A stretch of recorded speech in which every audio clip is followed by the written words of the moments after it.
kedua belah pihak dihadirkan. Tapi di sini kan Nikita sendiri masih berada di ruang tahanan. Apakah prosesnya seperti apa sih, Bang? Ya, kalau untuk mediasi itu kan satu aturan tata cara sidang keperdataan, di mana sebelum melakukan persidangan tuh ada berita acara untuk bisa acara sidang itu sebelum melakukan acara fakta sidang nanti. Nah, itu ada yang namanya mediasi. Nah, ini harus dilalui nih. Nah, acara mediasi inilah yang dua belah pihak harus wajib hadir, wajib hadir. Tapi kalau salah satu nggak hadir, tandanya sidang tetap berlanjut. Tapi kan ini menjadi pokok penting bahwa sama-sama dua belah pihak ini itikat baik. Itikat baik dalam arti yang satu sudah mendalilkan, yang satu juga sudah bisa memfaktakan. Jadi dua belah pihak ini harus hadir. Nah, ternyata memang kemarin hadir ya, hadir tapi prinsipalnya tidak hadir. Jadi kuasa hukum dan kuasa hukumnya. Kalau itu boleh, karena berdasarkan kuasa yang diberikan kepada masing-masing PH atau lawyer itu sudah melekat, artinya sudah dibekali dengan apa kemauannya daripada prinsipal. Jadi dua belah pihak hadir. Kalau memang tidak sepakat, tandanya deadlock. Kalau deadlock, artinya sidang berlanjut, ya, untuk pembacaan gugatan. Bang, tapi ini kan sebenarnya yang selain Nikita wajib hadir, ada juga Mail yang harus wajib hadir juga, karena yang bersangkutan kan lebih dulu mengenal Dr. Reja Gladys ketimbang Nikita. Nah, ini kan kayak semacam membuka tabir awal. Nah, mana lebih dulu yang diutamakan, dihadirkan Mailka atau Nikitanya dulu, Bang? Jadi begini, kalau yang dinamakan satu pokok perkara itu kan masing-masing itu punya peran di dalam perkara ya. Ini satu rangkaian perkara, itu ada peran. Nah, perannya Mail seperti apa, peran NM seperti apa. Nah, di dalam satu perkara itulah yang nanti akan dilihat siapa sebagai apa. Ya, misalnya NM di dalam BAP, di saksi-saksinya dan juga peran-perannya, ada juga yang membantu kan gitu.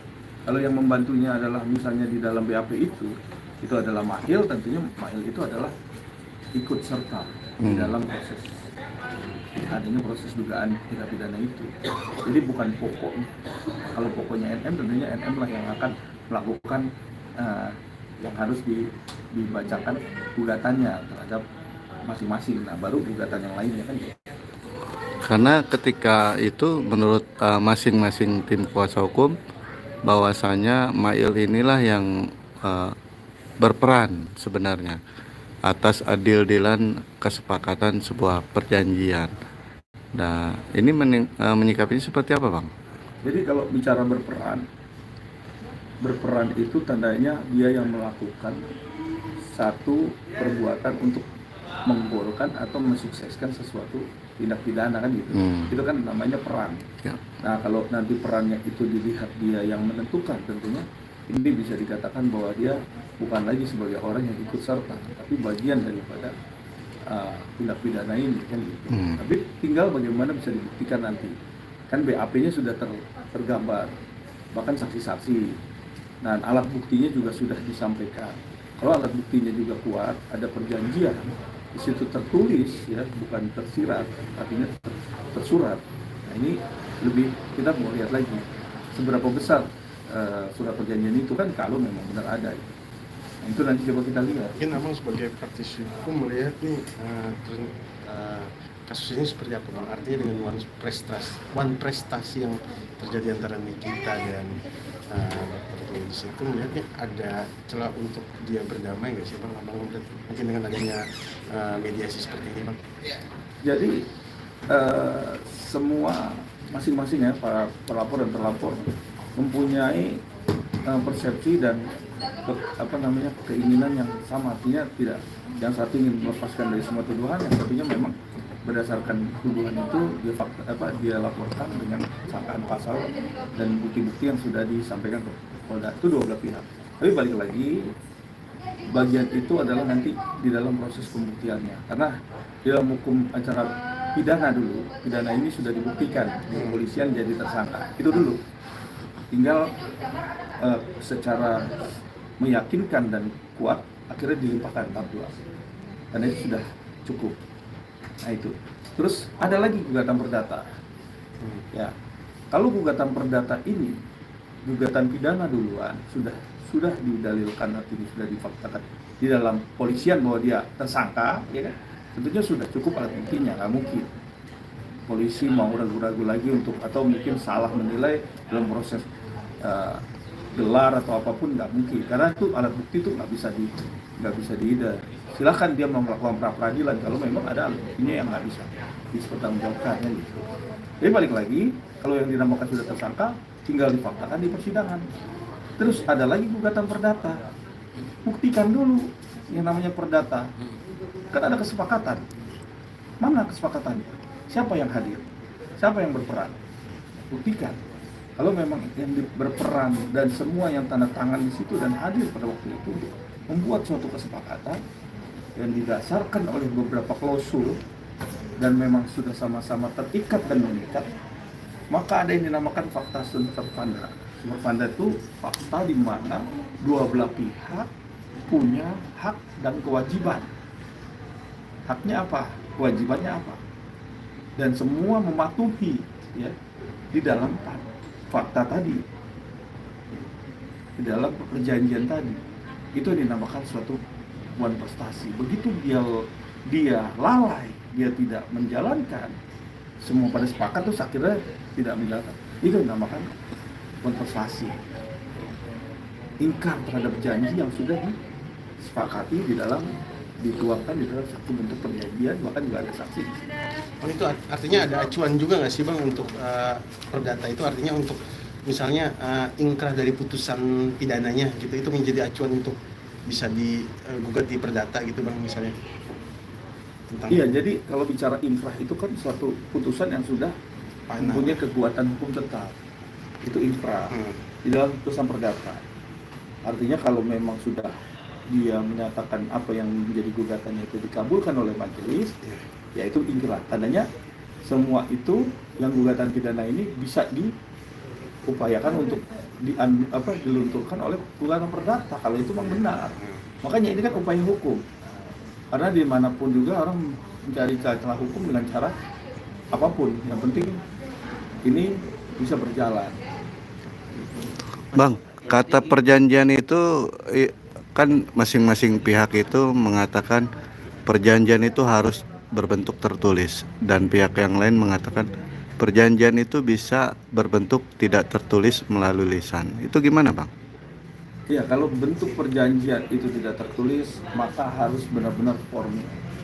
Artinya data ini benar-benar perjanjian dan memang benar-benar ada fakta. Pada waktu itu fakta itu sudah jelas di dalam pelakuan perjanjian, itu bisa aja. Tapi kan yang memperkuat itu adalah perjanjian secara tertulis. Tertulis dibubuhi oleh materai. Kalau negara pun bisa tahu kan gitu. Ibaratnya ini adalah hukum negara yang tentunya semua itu dilandasi oleh adanya kesepakatan yang halal. Artinya halal itu dalam arti 1320, 1321 di dalam pasal KUA Perdata menyatakan bahwa ada klausul halal. Klausul halal itu sama-sama sepakat, tidak ada tekanan, saling mengikat dan terikat, dan sudah dijalankan antara kedua belah pihak. Itu yang namanya kesepakatan. Dan apabila itu melanggar, tentunya ya pasti ini ada yang namanya prestasi. Itu yang disebut prestasi. Mas, sudah sesuai SOP nih Mas? Kita diutamakan dulu kasus prestasinya dibanding kasus pemerasan ini. Sudah sesuai SOP gitu Mas? Kalau bicara sesuai kasus pidananya ini kan belum dibuktikan secara sidang, masih dalam berjalannya. Perdata tuh masih lama, perjalanan perdata tuh masih ada, harus dibacakan gugatannya, nanti saksi, alat bukti dan lain-lain sampai di ujung tuh. Sedangkan proses pidana sudah mau disidang kan, nah, nanti silakan aja. Karena gugatan perdata pun tetap majelis tuh pihak pengadilan pasti menerima semua gugatan. Tinggal faktanya aja nanti di dalam persidangan gitu kan. Namanya upaya hukum. Siapapun boleh melakukan upaya hukum. Itu hak setiap semua orang. Kalau yang Asal materialnya sama. Kalau material berbeda, maka tidak ada korelasi hukumnya. kan ada yang prestasi ini CNN ini menang, yang pemerasannya apa terus berjalan apa bisa gugur seperti itu atau gimana mas? Iya, kalau bentuk pemerasannya itu bisa dibuktikan, tentunya itu harus berjalan. Berjalan ya? Kalau gugatan perdata kan dia gugatan 100 miliar. Iya. Nah itu kan gugatan material ya, material yang dia lakukan. Jadi beda antara perdata dan pidana. Kalau pidana adalah menghukum dengan keadaan pasal yang disangkakan dan itu ada dihukum secara badan. Tapi kalau perdata adalah dihukum secara materi. Kerugian. Jadi apa yang digugat itu yang jadi pokok. Soalnya kuasa hukumnya bilang sih ada perlintas kata tuh bisa menggugurkan atau membatalkan lah yang kasus pemerasan pidana ini mas, kalau prestasinya ini bisa dikatakan menang gitu mas. Itu nggak mungkin mas, ya mustahil ya. Ya ini kan analogi hukum. Setiap orang boleh-boleh aja menentukan itu. Tapi balik lagi ini kan pidana ini sudah menjadi fakta di kepolisian bahwa ini tersangka. Melekat seorang tersangka, akhirnya dibuktikan juga sudah limpah di tahap 2, tinggal menunggu jadwal sidang kan gitu. Nah di sidang itulah nanti akan dibuktikan. Tinggal bagaimana kalau perdatanya masih berjalan ya silakan itu kan perdataannya, prestasi tadi. Bang, ini kan kedua belah pihak kan sedang melakukan upaya mediasi, Bang. Apabila kedua belah pihak ini setuju berdamai gitu, Bang, apa itu gugur atau seperti apa, Bang? Ya segala sesuatu, apalagi ini yang menyangkut material, ya. Tapi jelas yang namanya sudah dikatakannya ada pemerasan ya, pemerasan balik lagi. Kalau ini mau berdamai ya boleh-boleh aja berdamai kan. Namanya RG itu sampai di persidangan pun juga boleh RG. Sama-sama dua belah pihak sepakat buat RG, restoratif justice, dan sepakat untuk damai. Bisa saja itu dilakukan, asal dua-duanya sepakat. Tinggal bagaimana nih dua-dua sepakat atau enggak kan? Apabila tidak sepakat gitu, Bang. Salah satu tidak sepakat. Lanjut. Apabila sepakat ya selesai. Oke. Tapi biasanya gugatan perdata ini sendiri berapa presentasinya sih Bang dikabulkan oleh majelis, apalagi gugatan materialnya cukup lumayan besar ya, sampai 100 M dan juga ada terkait 4 M itu sendiri. Ya, segala sesuatu gugatan yang disampaikan di dalam persidangan, berapapun nilainya sampai 1 triliun pun atau lebih sekalipun boleh aja. Tapi kan kalau nggak bisa buktikan tentunya pasti ditolak. Pasti ditolak kalau nggak bisa dibuktikan. Jadi siapa yang mendalilkan tuh harus dibuktikan. Jadi kalau nggak bisa dibuktikan ya pasti kegugatannya kabur atau absurdable. Itu pasti kalau dia nggak bisa buktikan. Tapi kalau bisa buktikan ya tentunya ini menjadi goals yang paling bagus. Kalau gugatan itu tidak dikabulkan, apakah pihak tersebut bisa kembali menggugat terkait keperdataannya lagi, Bang? Jadi segala sesuatu konsekuensi seseorang melaporkan, ya konsekuensi nih, seseorang melaporkan tindak pidana baik itu perdata. Itu ada konsekuensi. Karena apa? Karena digugat terus tidak bisa dibuktikan. Ya, melaporkan tapi tidak bisa membuktikan. Nah, itu dia bisa melaporkan. Karena apa? Ini bentuk fitnah. Bisa dilaporkan pasalnya 317, bisa 242 di dalam persidangan. Itu hukumannya kalau 242 apabila dia menjadi orang yang mengutarakan hal-hal yang ibaratnya tidak sesuai atau fitnah. Itu ancaman hukumannya dari 5 tahun.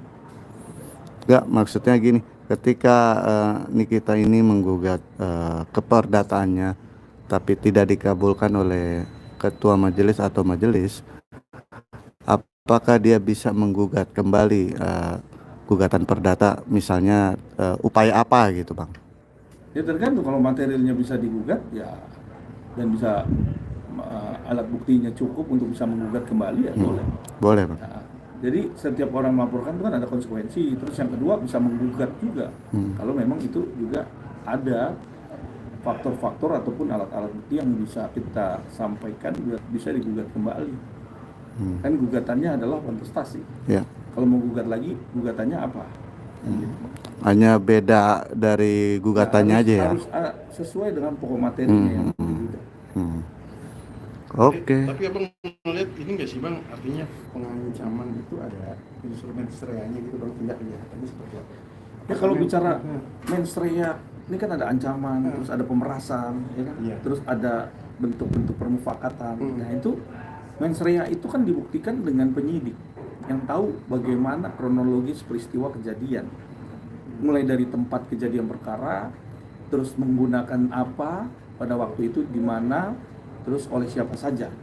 Nah ini perangkat-perangkat ini yang dilihat. Nah bentuk-bentuknya tuh pun dilihat dari mulai kejadian awal, terjadinya satu permufakatan, terus akhirnya pertemuan, terus akhirnya perpindahan uang. Nah ini kan ada peristiwa. Nah pihak penyidik polisi tentunya nggak bisa melihat satu persepsi aja. Ada beberapa faktor yang dilihat.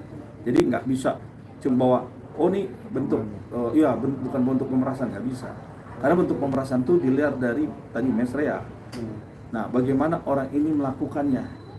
Kalau kira-kira mens reanya ini sudah baik, benar, ya tandanya ini tidak bisa dikatakan bahwa ini memeras, apalagi mengancam kan gitu. Tapi kalau ternyata nih pada waktu nanti kita disampaikan nih ya dari BAP yang sudah dikumpulkan di Polda, kan tentunya di sidang kan dibacakan lagi, ya kan, dibacakan lagi dan terlihat bahwa memang benar ternyata adanya satu permufakatan jahat misalnya, ya bisa saja ini menjadikan satu pokok sangkaan pasal yang disangkakan ini menjadi faktual, artinya sudah menjadi fakta. Apalagi sudah adanya soal ahli pidana udah menyatakan bahwa ini adalah bentuk pidana pemerasan dan pengancaman.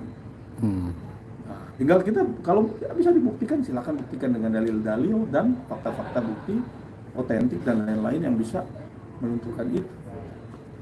Yang harus ada kesesuaian dan pembuktiannya itu bisa dibuktikan secara nyata gitu. Oke.